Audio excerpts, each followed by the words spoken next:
છો વિદ્યાર્થી મિત્રો, તો આજે આપણે ચેપ્ટર 2 એટલે કે બહુપદી એની અંદર સૌપ્રથમ આપણે થિયરી જોવાની છે. તો થિયરીની અંદર તો આપણે પહેલા સમજે તો કે બહુપદી કોને કહેવાય. તો કે બહુપદી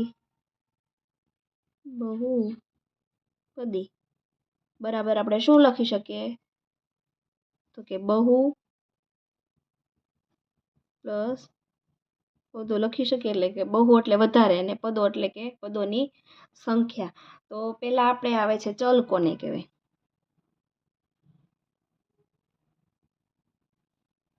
ચલ કોને કહેવાય? તે કિંમત, તે કોઈ પણ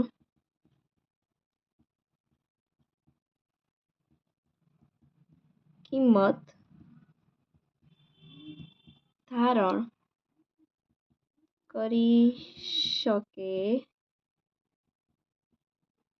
તેને, એટલે કે ચલ કોને કહેવાય? તે કોઈ પણ કિંમત ધારણ કરી શકે તેને દર્શાવવા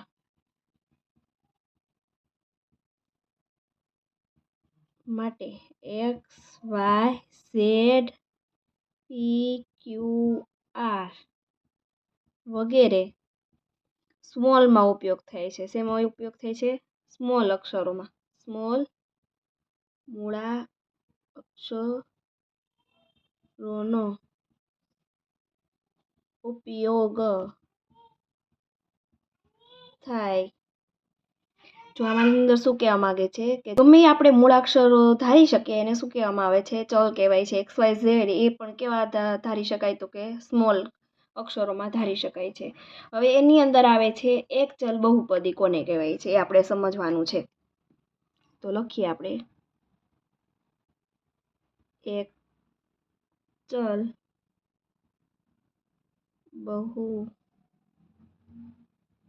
બહુપદી કોને કહેવાય? એક જ ચલનો ઉપયોગ થતો હોય તેવી બહુપદીને કેવું કહેવામાં આવે છે? એક ચલ બહુપદી કહે છે. તો કે એક જ ચલનો ઉપયોગ થતો હોય તો તેવી બહુપદીને એક ચલ બહુપદી કહે છે. એટલે કે તમને ઉદાહરણ આપશે એટલે તમને ખ્યાલ આવી જશે. એટલે કે એક જ ચલનો ઉપયોગ થતો હોય તેવી બહુપદીને કેવું કહેવામાં આવે છે? એક ચલ બહુપદી કહે છે. તો આપણે એક ઉદાહરણ લઈએ એટલે આપણને ખ્યાલ આવશે. ઓકે, ઉદાહરણ તરીકે હું લઉં તો એક્સની 7 + 3x 5 + 7x². આને કેવી કહેવાય છે? એક ચલ બહુપદી કહે છે. એક જ ચલ તમને આપેલો છે, વારંવાર એક જ ચલ રિપીટ થાય છે, તો આને કેવી કહેવાય?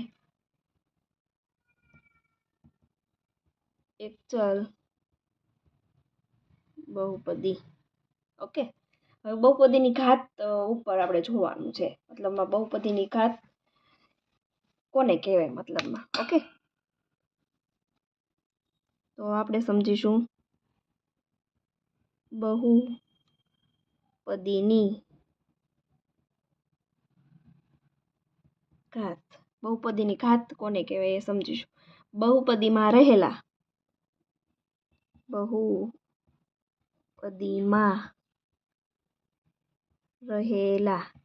બહુપદી જે તમને આપેલી હોય એની અંદર રહેલા ચલની મહત્તમ ઘાત કૌંસમાં મોટામાં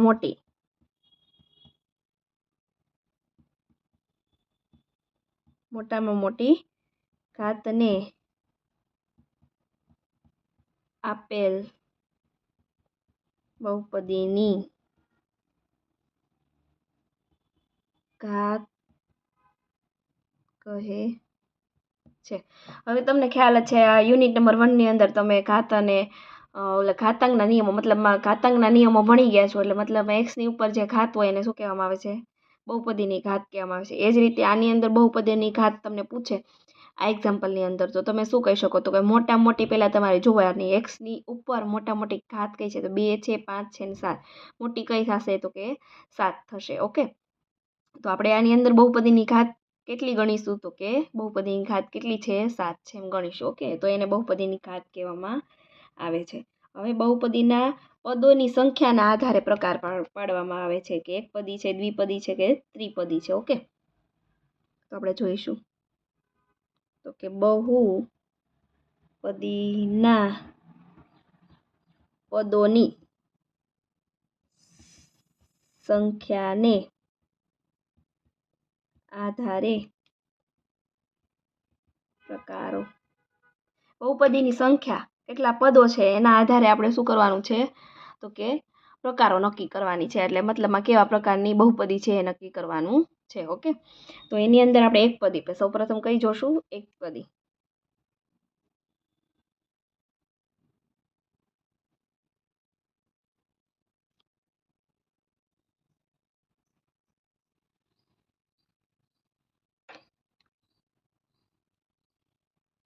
એકપદી આપણે જોશું તો એને એકપદી કોને કહેવાય? તો કે આપેલ બહુપદીમાં પદોની સંખ્યા એ એક અને માત્ર એક જ હોવી જોઈએ. કેટલી હોવી જોઈએ? એક અને માત્ર એક જ હોય તો તેને કેવી કહેવાય છે? એકપદી પદાવલી કહે છે. ઓકે, ચાલો એની અંદર લખીએ. આપેલ બહુપદીમાં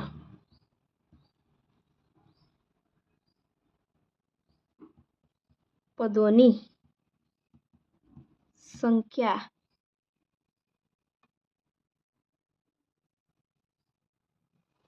સંખ્યા કેટલી હોવી જોઈએ? પદોની સંખ્યા એક અને માત્ર એક જ હોય તો તેને એકપદી પદાવલી કહે. એકપદી મતલબમાં એને કહેવામાં આવે છે. તો એની અંદર આપણે ઉદાહરણ તરીકે લઈએ x ની 5, x ની 2, 3y ની 7. એક જ પદ હોય, એકથી વધારે પદ હોય ના, એને કેવી કહેવામાં આવે છે? તો એકપદી કહેવામાં આવે છે. એ જ રીતે આપણે દ્વિપદી જોઈએ.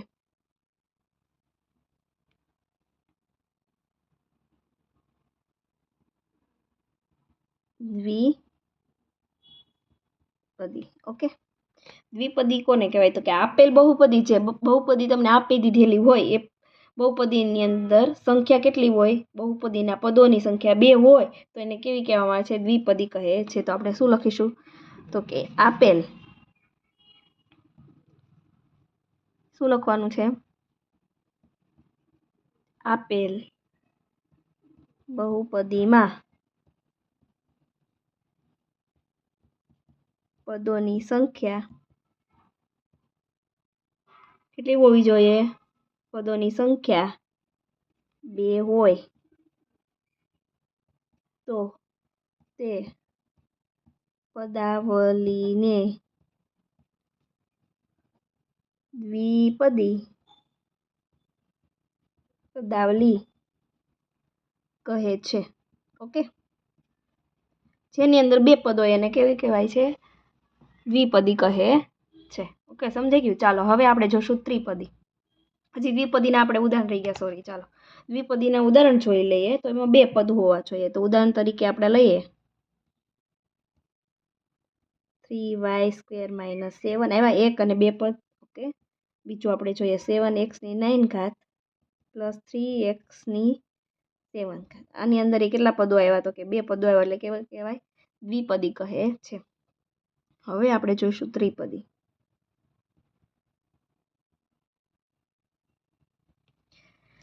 બહુપદીના પદોની સંખ્યા કેટલી હોય? 3 હોય તો એને કેવી કહેવાય છે? ત્રિપદી કહે છે. હવે આપણે આવડી ગયું પદોને આધારે છે એટલા માટે. ઓકે,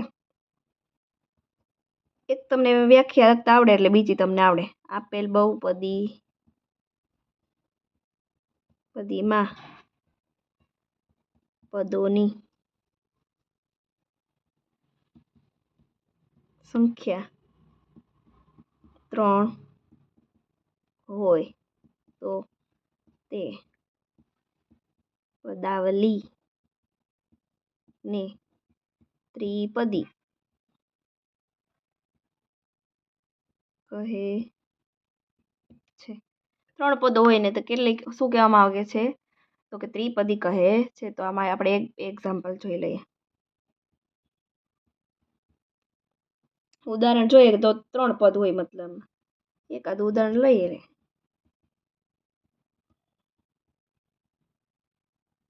આની અંદર જુઓ તો 3 પદ આવી ગયા. તો કે હા, તો આને કેવી કહેવાય છે? ત્રિપદી કહે છે. જોવાના છે બહુપદીની ઘાતને આધારે પ્રકારો. તો લખીશું બહુપદીની ઘાતને આધારે પ્રકારો. એની અંદર શું હતું કે પદને આધારે હતા. આની અંદર શું છે? ઘાતના મતલબ બહુપદીની ઉપર જે ઘાત આપેલી હોય છે એના આધારે પ્રકારો છે. ઓકે, તો આપણે એની અંદર પહેલો જોઈએ તો કે એક ઘાતી બહુપદી.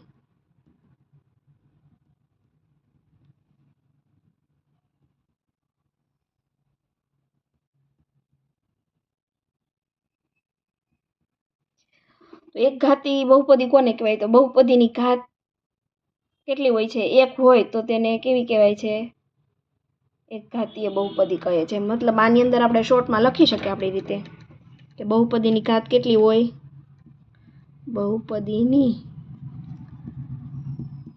ઘાત 1 હોય એને કેવી કહેવાય છે? એક ઘાતીય બહુપદી કહે છે. એક ઘાત હોય ને એટલે આપણે એને સુરેખ કહી શકાય. શું કહી શકાય? સુરેખ બહુપદી પણ કહે છે. MCQ ની અંદર તમને પૂછી શકે એક ઘાતવાળી બહુપદી તમને આપી દીધેલી હોય અને આને બીજા કયા નામે ઓળખી શકાય, અથવા તો આને કયા સ્વરૂપ આપણે કઈ રીતે લખી શકીએ?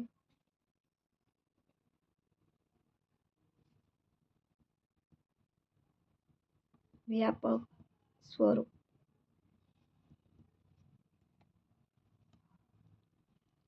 x + b. હવે એની અંદર a નોટ ઇક્વલ ટુ 0, એટલે કે a ક્યારે 0 હોવું જોઈએ? તો આની અંદર ઉદાહરણ જોઈ લઈએ.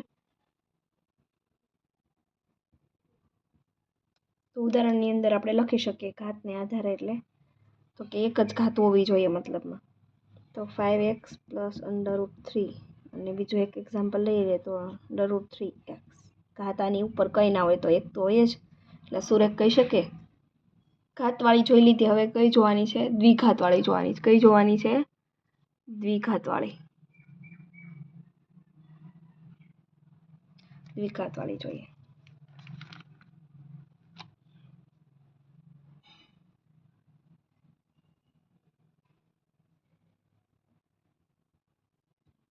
દ્વિઘાત બહુપદી.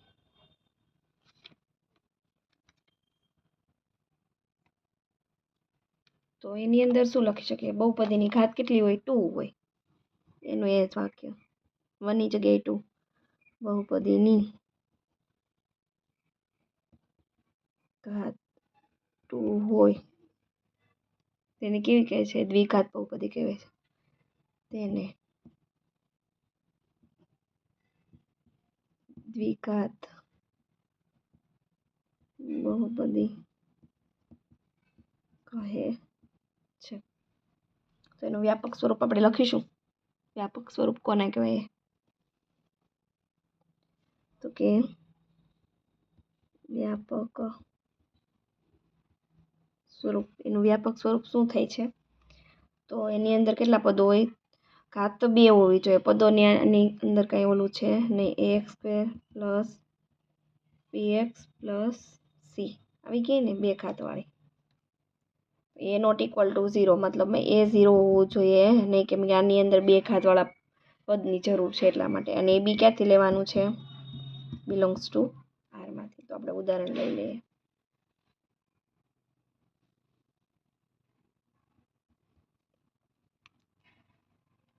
એની અંદર આપણે એમ લખી શકીએ 7x² minus √3x plus 3x 0 x ની 0 લખ્યું એટલે એ 1 જ થઈ જાય. કોઈ પણની 0 ઘાત એટલે કેટલા થશે? 1 થશે. ઓકે, તો એવી રીતે બીજું એક્ઝામ્પલ લો તો શું લઈ શકું? 2x² minus 3/2x. છેલ્લું પદ હું લખતી નથી, આપણે મતલબમાં નથી એવું સમજવાનું, એટલે મતલબમાં 0 છે એવું સમજવાનું. ઓકે, તો 2 ઘાત છે એટલે દ્વિઘાત બહુપદી કહી શકીએ? તો કે હા. હવે આપણે જોઈએ ત્રિઘાત બહુપદી.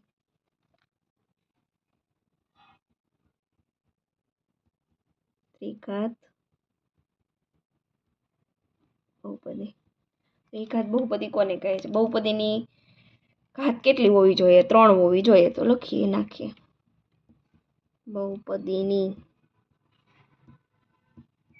ઘાત 3 હોય તેને ત્રિઘાત બહુપદી કહે છે. બહુપદીની ઘાત કેટલી હોય? 3 હોય ને ત્રિઘાત બહુપદી કહે છે. તો એનું વ્યાપક સ્વરૂપ આપણે લખવું પડશે.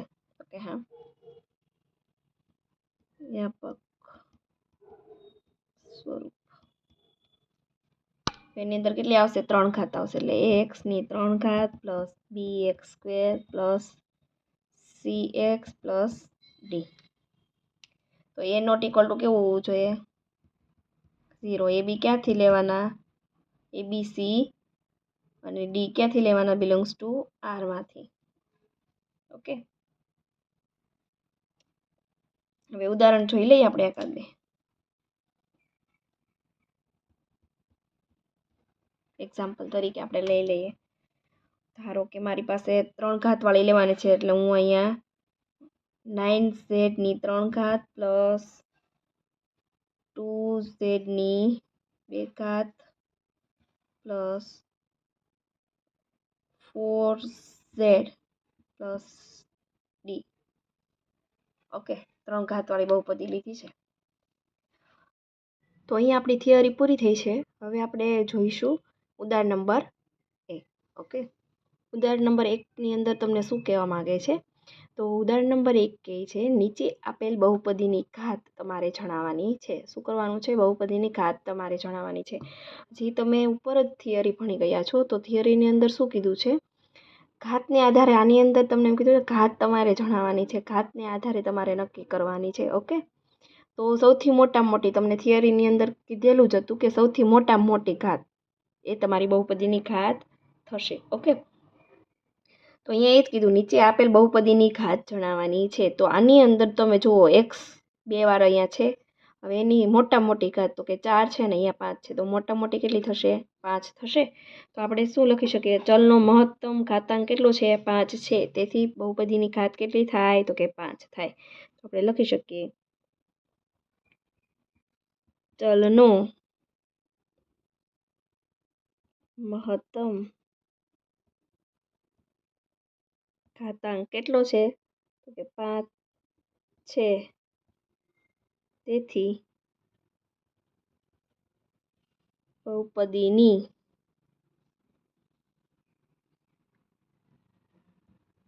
ઘાત 5 છે. ઓકે, કંઈ નથી, સાવ સહેલું જ છે આ યુનિટની અંદર. આગળ આવે છે થોડાક એક્ઝામ્પલને એવું કે જે તમારે સૂત્ર યાદ રાખવા પડશે. એ પણ સૂત્ર યાદ રાખશો એટલે તમને ઇઝી જ પડશે. ઓકે, બાકી આના જેવું સિમ્પલ જ છે. અહીંયા 2 માઇનસ y ની 2 ઘાત માઇનસ y ની 3 ઘાત પ્લસ 2y ની 8 ઘાત. સૌથી મોટામાં મોટી ઘાત કેટલી થશે? તો કેટલી થઈ છે? અહીંયા 8 છે, 3 છે અને 2 છે. તો મોટી કઈ થશે? તો કે 8 થશે. તો આ જ રીતે આપણે લખવાનું છે. ચલો લખીએ, ચલનો મહત્તમ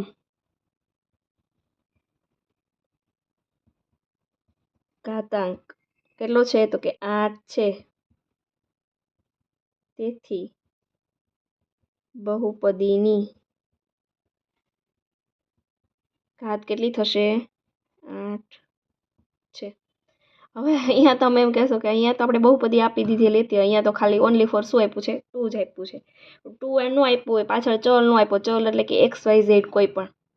આપણે પહેલી જ જે થિયરી સમજ્યા એની અંદર જો તું પહેલી જ લાઈનની અંદર કે XYZ તમે જે લખો છો એ PQR સ્મોલની અંદર એના સ્વરૂપમાં દર્શાવો છો એવું હોવું જોઈએ ને એની ઘાત હોવી જોઈએ. તો અહીંયા તો એવું કંઈ છે નહીં. તો ચલનો મહત્તમ ઘાતાંક અહીંયા આપી દીધેલો નથી. ના હોય એટલે શું આવશે? હંમેશા કેટલો આવશે? તો કે 0 આવશે. તો આપણે બહુપદીની ઘાત આની અંદર કેટલી કહી દઈશું? તો કે 0, કેમ કે XYZ કોઈ છે નહીં. તો આની અંદર શું લખશું? તો કે ચલનો મહત્તમ ઘાતાંક 0 છે. આની અંદર કંઈ છે જ નહીં એટલે આપણે શું લખીએ છીએ? 0 છે. તેથી બહુપદીની ઘાત કેટલી થશે? 0 છે. ઓકે, ઉદાહરણ નંબર 1 બધાને સમજાઈ ગયું હશે. હવે નેક્સ્ટ વિડીયોની અંદર આપણે જોઈશું સ્વાધ્યાય 2.1. Okay, thank you.